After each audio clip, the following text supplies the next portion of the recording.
Hello, welcome again to Green Hospitality Happy Hour Talk. We have another guest here today, Larry Tang from the FAMA Group. Hi, Larry. Hi.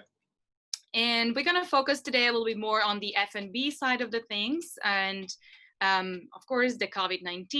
You have heard the news today about some new restrictions again coming upon the hospitality businesses and how they have to deal with it. So Larry's going to share a little bit about that, but also all the fantastic sustainability initiatives that he has been involved in.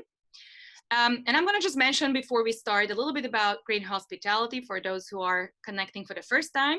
So we are a collaboration platform that actually support the sustainability across the whole supply chain in hospitality industry. So we're trying to connect different businesses and different players in this space to share knowledge, to share resources, and to actually coordinate the action towards a more sustainable hospitality industry in Hong Kong and across Asia.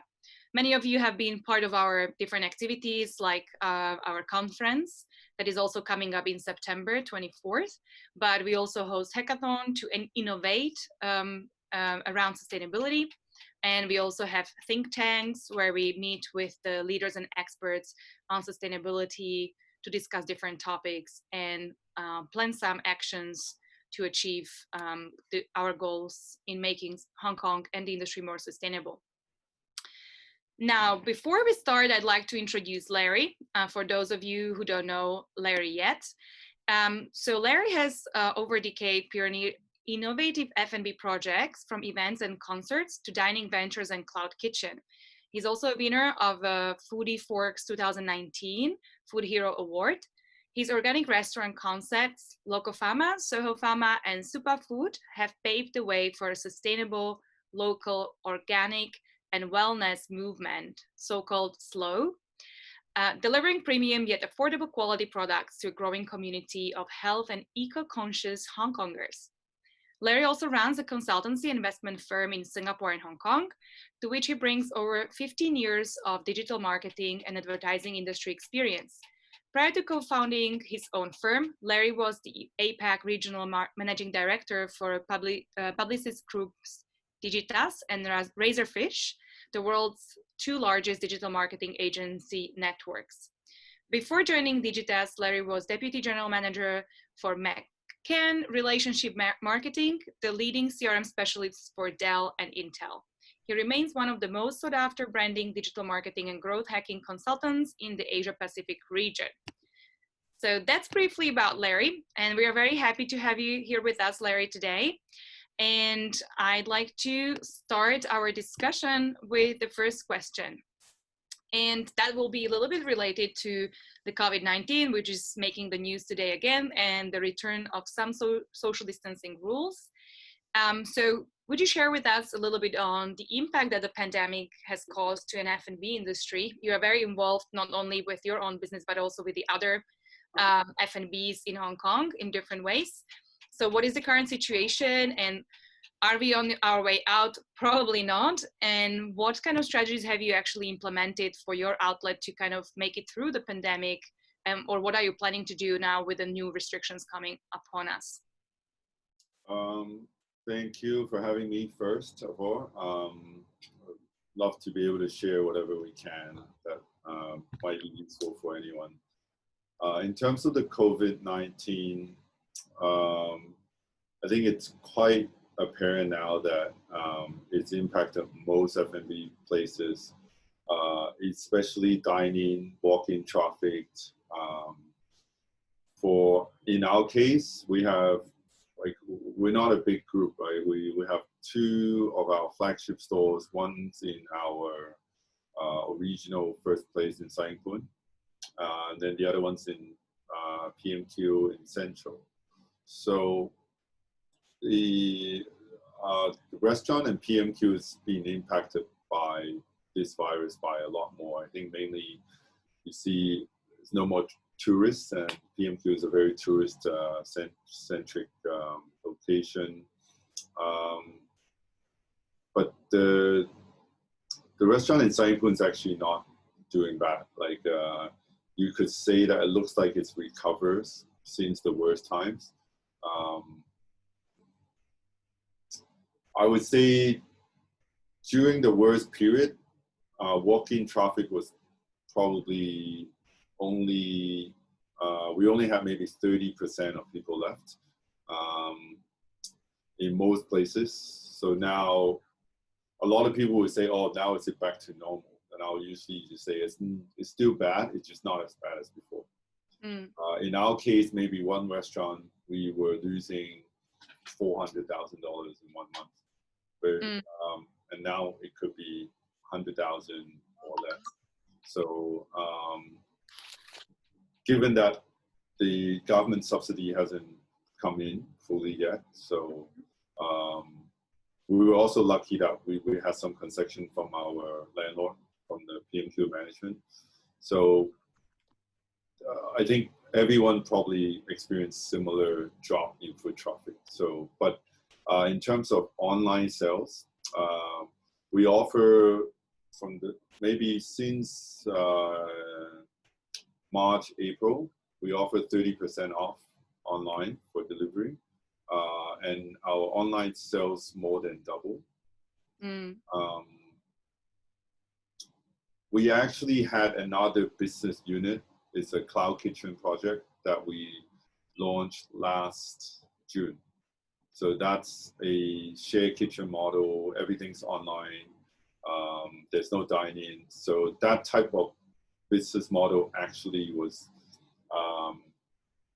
we experienced a lot of growth actually since June. I would say we also probably double our sales online.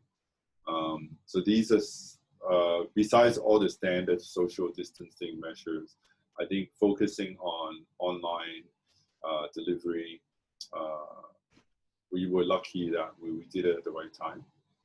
Right. Oh, that's good to hear though, but like that was really lucky in terms of timing to come up with that concept, because suddenly the online became the thing and the delivery became the thing. But obviously it's the dine-in experiences are still impacted, seems like, in some areas of Hong Kong, perhaps more than the others.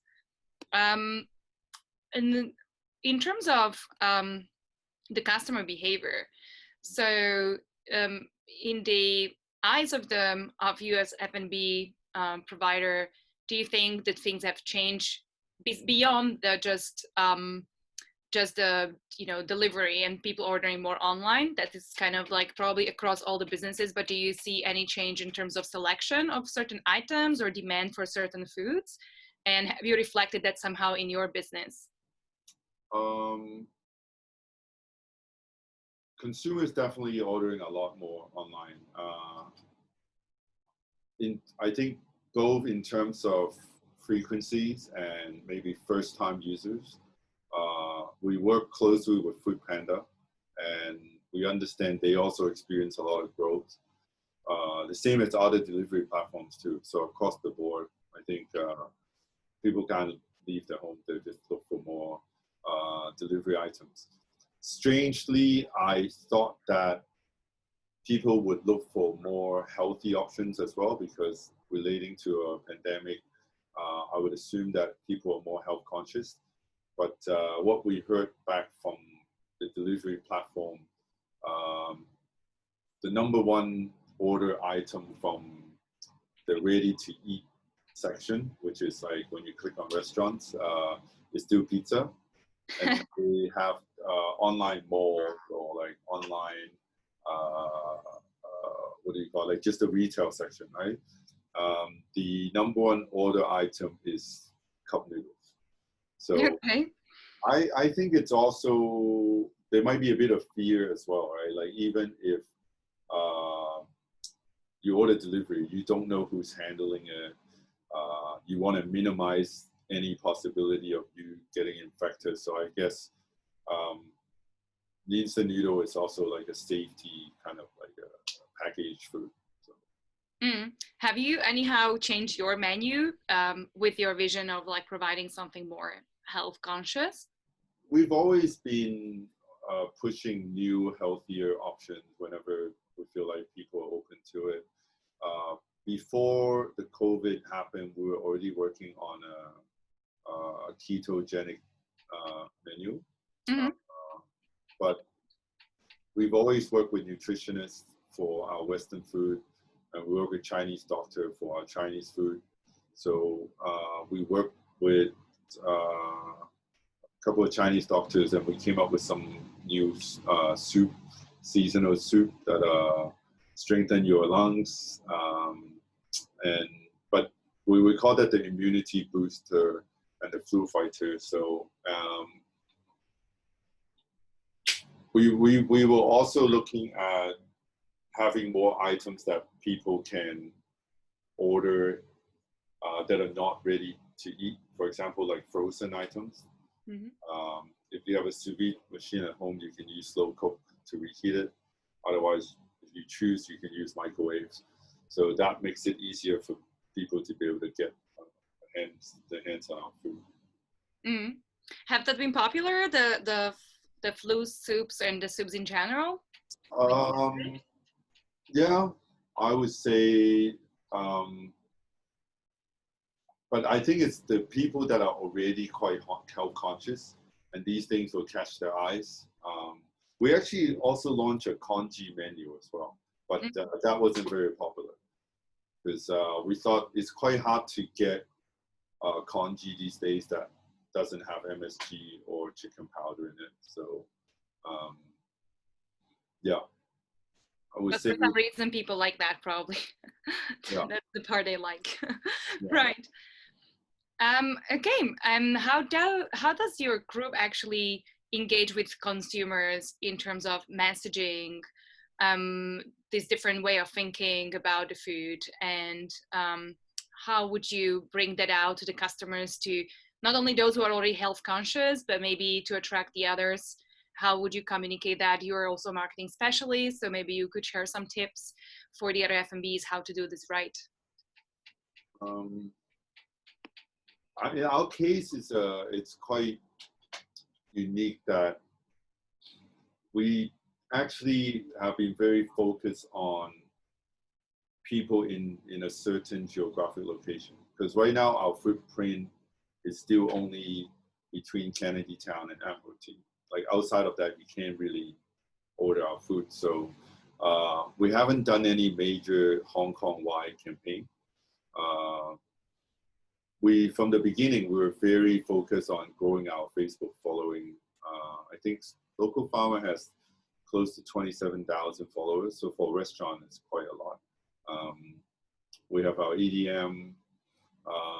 Sometimes we use these street posters, but a lot of our marketing, to be honest, is mostly word of mouth and PR.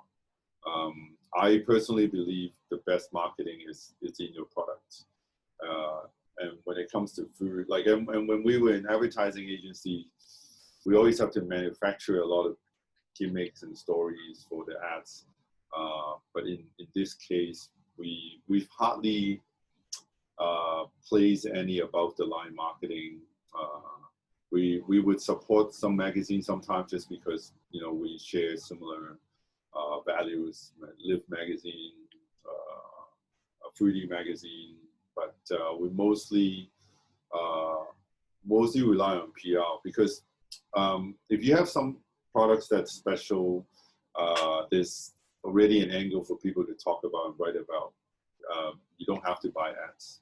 That's how we handle our marketing mostly. Right. So it's in the quality of the product. I mean, I agree. I think it's the word of mouth that is anyways probably predominantly the most important for the successful business. Yeah. So Local Farmer and Soho Farmer both are farm to table concepts, and you promote obviously wellness and the slow movement, and you also engage with the community. Healthy living is on everybody's mind maybe these days, although you say maybe not so much because we see the patterns are not really changing that much, but we think that there is probably more people just like at least interested in it, even if they don't practice it, based on our talk with Sonali about 2 months ago, where they have seen on their platform, Green Queen platform, a lot of interest and actually a lot of more people looking for content related to sustainability or healthier living. So I think we can kind of assume that there is a shift in mind of like wanting to be more healthy or or better at this, but maybe people are not yet practicing it, because then we have the data from, say, Food Panda or other people who deliver, and then we see that the patterns are not yet coherent with the story or with the what we're searching for. But essentially, even if we think that this is probably in people's mind, you are a wellness promoter and a restaurant operator. How can healthy living contribute to sustainable development? I know that you're all about this, so maybe you can summarize for those who are not so familiar with it. How do you think you're contributing to sustainable development with your concept? Okay. We started very much from the health angle, because in a nutshell, the reason why we started was a few people around me had cancer, some people passed away, and then after my own little research, I just realized how important food is. So starting from the food angle, and then a year or two later, a lot of what I call eco-warriors, like people who fight for the planet, would approach us and then, would tell us, hey, your business is not sustainable. Can you do this and that? And we actually try to tell them, hey, we're not promoting a green thing. We still eat meat, we still eat seafood. There's other operators in this market, such as Grassroots Pantry or Manna. They are actually green. The fact that we are not vegan also adds to the complexity of recycling or composting. It can be done. But we started, I would say, second or third year into it. Then we thought, when you start to eat healthier, I think you become a bit more conscious as well. And then when you look at your customer base, we're also very conscious about not targeting that 1% that are already living very eco-friendly and healthy, because me and my friends, my circle, everyone's very much a beginners. So we just want to be the one that convert them to, or like open up them to something less conventional. So then I think the very first thing we did was just some high school people came and they said, hey, how come you guys are still using plastic straws? If you're gonna stop using plastic straws, then me and my classmates gonna support you. We're gonna come a lot more, right? So then it was around the same time when everyone saw that sea turtle with the straws up the nostril, painful to watch. So at the time, I would say a paper straw was around 30 cents each. A plastic straw is about 3 cents each. So it's 10 times the price, but we're not that big of a scale. So the actual additional cost is not that much. So we switched, but I can also understand why a big chain cannot just switch like that. So the problem is anything that's green, when you want to apply to the business, it's all additional costs, right? So, and food F&B business already has a very thin margin. We try to be sensible, whatever we can do. So we phased out a lot of plastic takeaway cups. Like these are all basic stuff that I think if you have not a chain, you have a few restaurants, I think you can already, there's already a lot of options compared to a few years ago. We started working with Vegeware, very early stage, and then there's different options now. If you want to find cheaper options or more local options, there's so many. And then I would say, besides the single-use cutlery, then you look at the foot mile, you look at the cowspiracy, talking about different animals, the footprint, and then also where it comes from. In the beginning, we're promoting, since it's the health angle, right? So we're promoting a lot more organic. And then I would say 2 years ago, we started pushing a lot more local, because we think the social impact of being able to support local food with a local farming industry, it does a lot more to the economy, to the local market. For example, Hong Kong average spend on food every month is around 2,500. And if you multiply by that, simply 7 million, you're talking about 1.7, 1.8 billion per month. And 90% of our food is imported. We don't, like, the local farming industry is on life support. It's pretty much dead. So I think that's also another very important thing that we're looking into as well. Yes, so you have some initiatives that you were working or trying to work with local farmers, right? In order to supply the food into your restaurant. Are you currently doing that? We are, but we can always do more because, and also as we grow and expand the business, our average spend went from the beginning of 500 per head to 300 to now 280. We want more people to be able to eat healthier and not have to pay a very high price. So our central kitchen is cooking food that's like $50, $60 a meal. So you can't use organic, but you can use local. But even without the local organic label, if it's in Hong Kong, you really want to check what they do, and you can drive to the farm, right?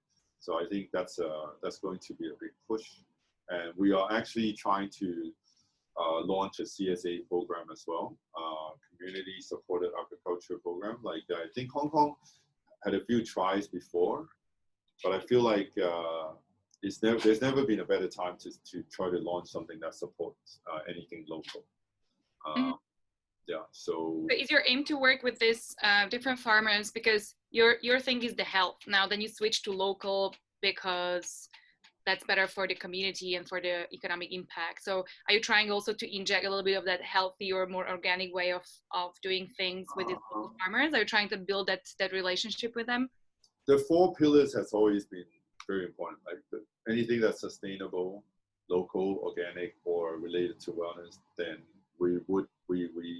it's on our radar. So we are trying to work more with the farmers, but I think Hong Kong's farming industry needs more than just buying from them. Like there's no centralized planning now. At Soho FAMA, we work with Chinese doctors, so we have this farm to chopstick kind of concept that we've been working on for a while. So the idea is to get our head chef, the local farmer, and most likely a nutritionist, and also a Chinese doctor to work on the menu. So in a way, if you work with a Chinese doctor, the doctor should know what the next season is and what you need from the next season, and then the doctor can talk to the farmer and say, hey, what's in season? Then you just come together and then you make these things.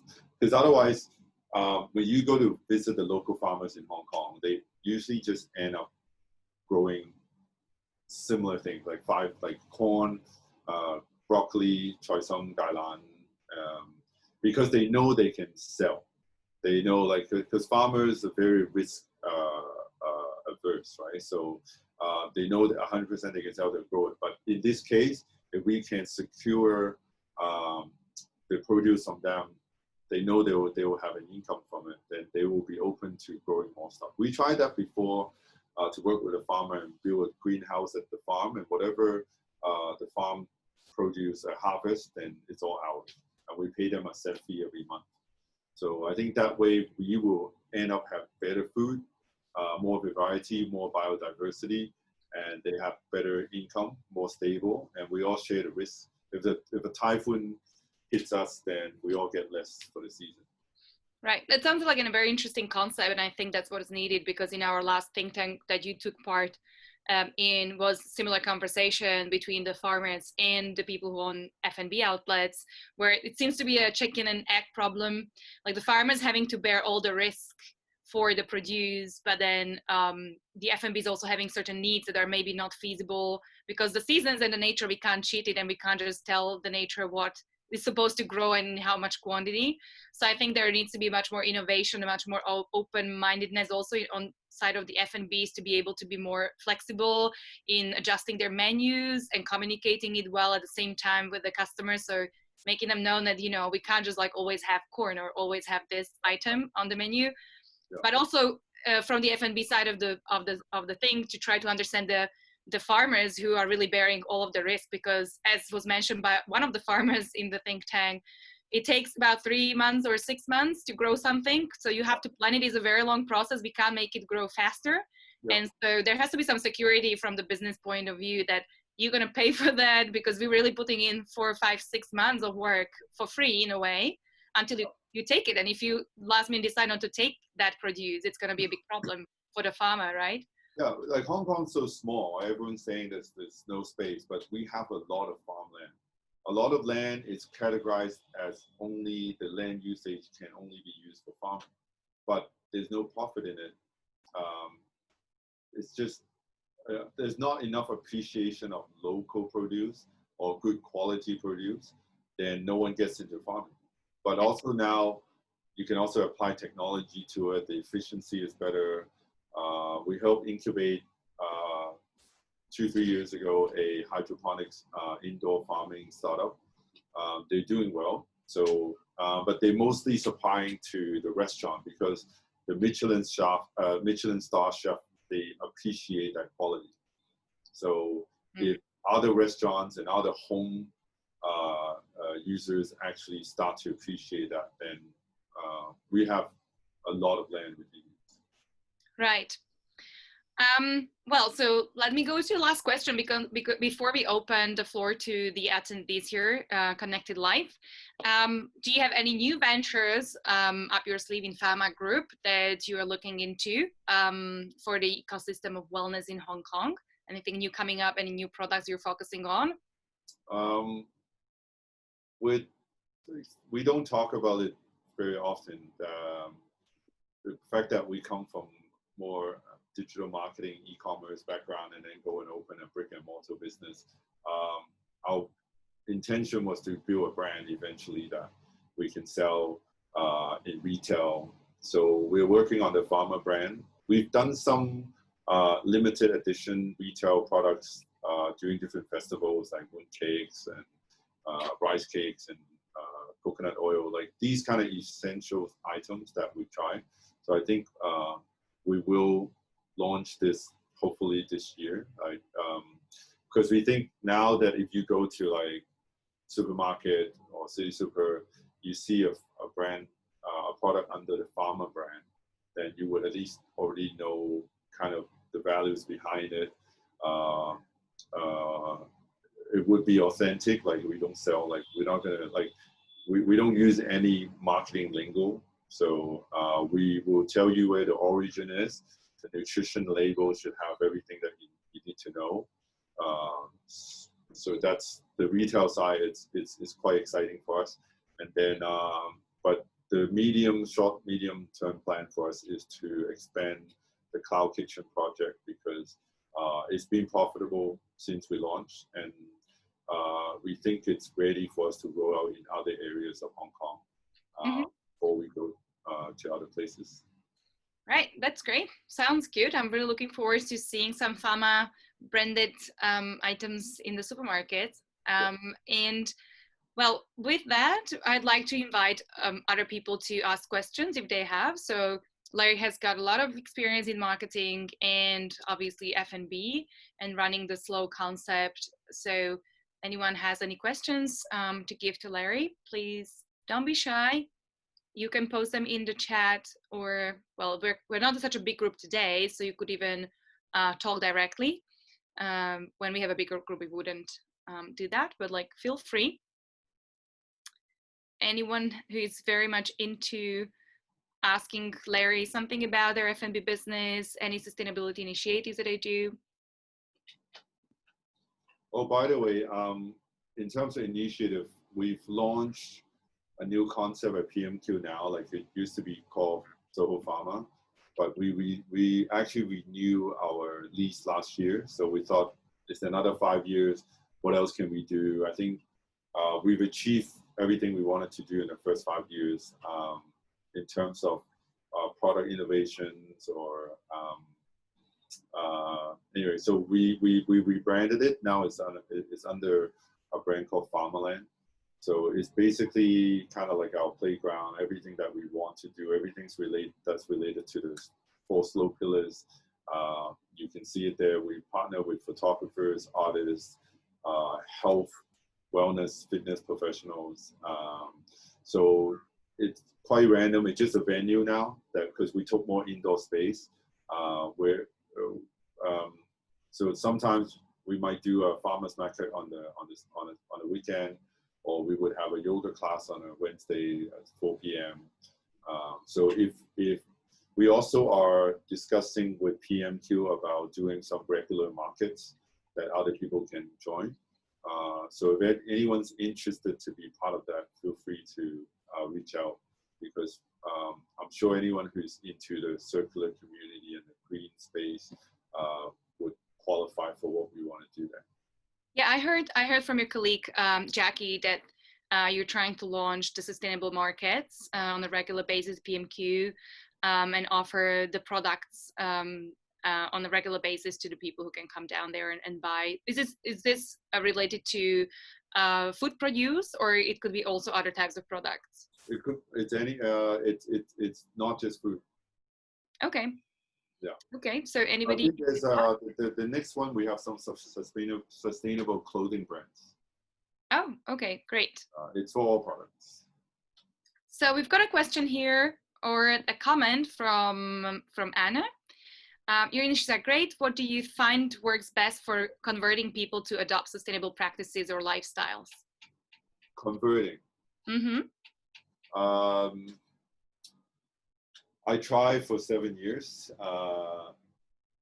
There's some success, but a lot of failure. I think there's only so much you can preach and push, but the trigger points for anyone who wants to change or make a big lifestyle change in their lifestyle or habits, whether it's to be more healthy or to be more sustainable, I found that it's usually a few things, like they get sick, or someone in their family gets sick, or a couple's about to get married, or a mother is about to give birth. Those are the big milestones, I think, that somehow people like to. It's not really a planned moment, but what we try to do is to get ready. And there's also there can also be more information online, especially locally. That's local relevant. That when people go and finally search for it, then the information is there. So we, in the agency world, we all do a lot of customer journey mapping. So usually from awareness to interest, and then to information research, and then to trial, and then repeat and all that, right? So it's a pretty long process. It's hard to try to bring people forward already with words. So I think the experiential element comes in. Like, that's why these wellness fair, all these markets, festivals, I think those are quite interesting. More talks, more panel discussions. I think there's a lot of myth in the market. There's only so much information you can usually find online. There's not enough expert information. Mm-hmm. So, yeah. You mean for the consumers to make decisions? For the consumers to find out and learn more, I think. Yeah.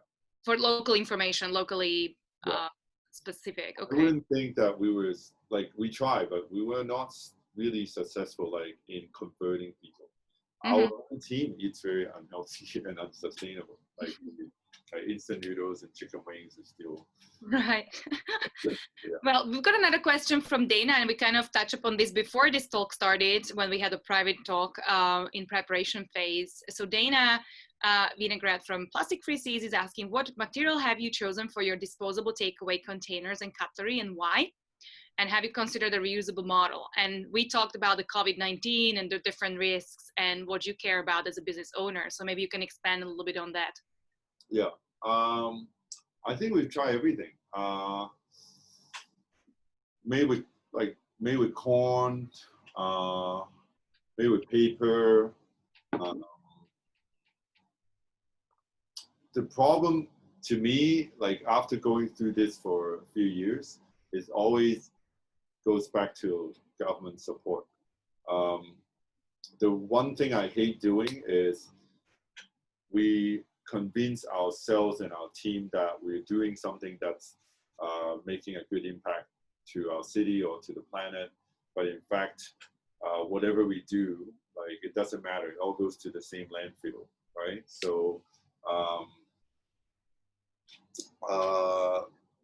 we basically just avoid plastic or single-use plastic now, whether it's used, this disposable takeaway containers are made with bamboo or paper or corn. Doesn't matter to me so much now. Or like straws, people use plastic straws, bamboo straws, paper straws.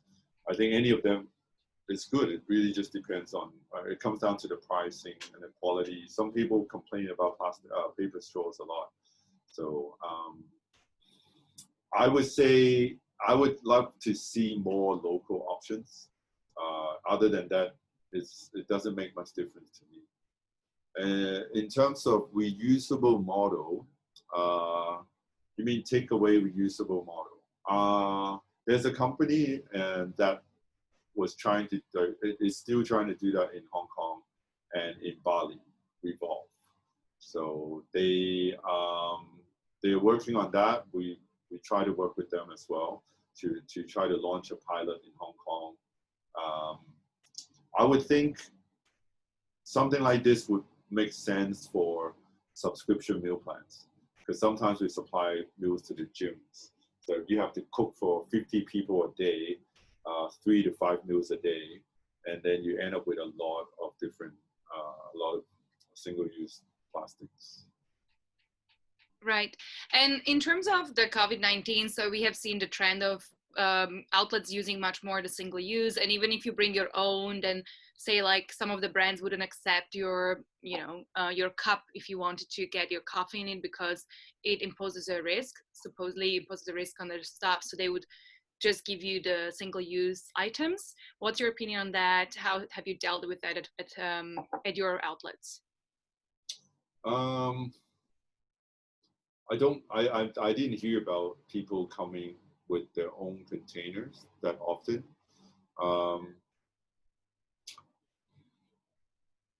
I think this is something that, my personal opinion, I think this is something that will be a niche. Like 1% of people will bring their plastic cups or like reusable cups everywhere and eat and drink. So our focus has always been on launching things that will also appeal to the other 99%, right? Because I think the vegan community is very strong, but it's also small. The organic community is also very small.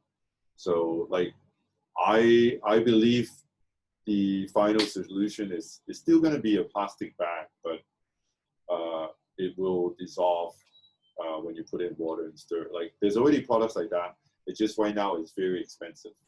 So until the technology mature and then the price point comes down, like we always have this benchmark of in the organic industry saying whatever product is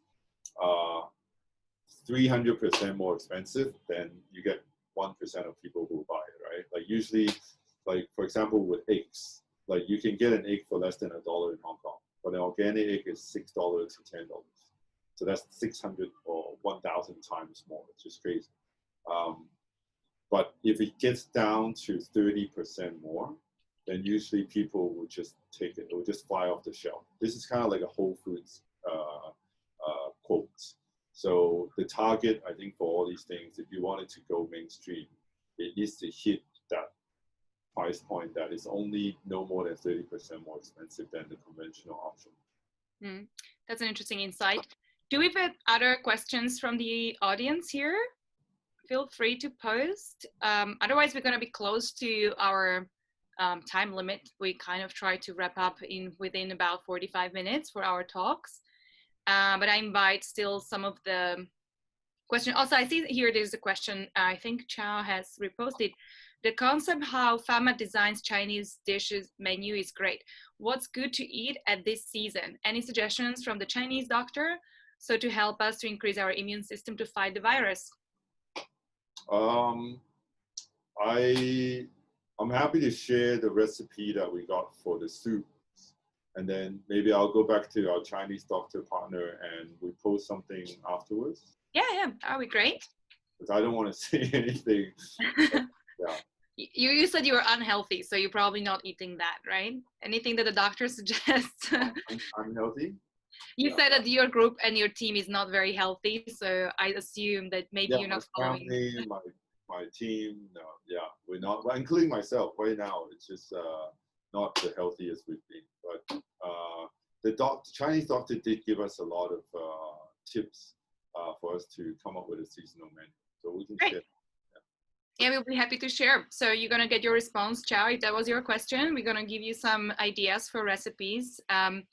And I don't see any more questions right now here. So I think we can wrap up the conversation today. I'd like to thank you very much, Larry, for your time and for your insights. I think it was really interesting, especially about the different margins and the different initiatives that you guys are doing. And we're definitely gonna work with you much closer. Hopefully you can launch the sustainable markets. So if anybody here in the audience is willing to collaborate or wants to bring something and needs to be connected to Larry, if you're not yet connected, we're happy to do that with your team.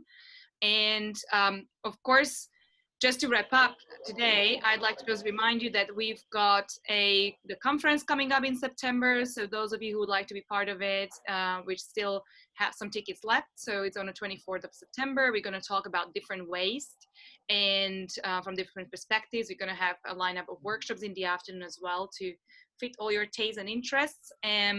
But otherwise, we're also publishing research and other information on our website. We've got a hackathon coming up. So there's plenty of things that we're doing. So reach out if you want to partner or be part of it. And I'd like to just say, have a nice evening. The restaurants are down to the 60% capacity. So if you haven't booked a table tonight, well, it's starting on Saturday. So if you're looking for a table next week, be careful because it might be full at Soho FAMA or Local FAMA. Yeah. Thank you, Larry. Thank you very much. Just one last thing.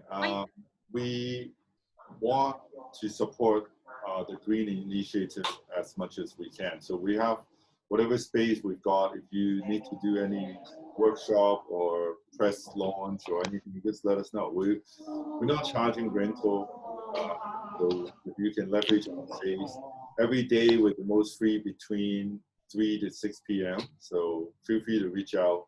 And if you want to be part of any of our markets, upcoming markets or festivals or anything, just let us know. And also, we know we're not the most sustainable in our practice as well. So anything you see that bothers you, that makes you feel like, hey, they're not green, we're not. So please let us know. Great. Thank you so much for your invitation. That's very much appreciated by everyone, I'm sure. Thank you so much. Have a nice evening. And thank you, everybody, for attending the happy hour talk. See you next time. Thank you for having me. Thank you. Bye.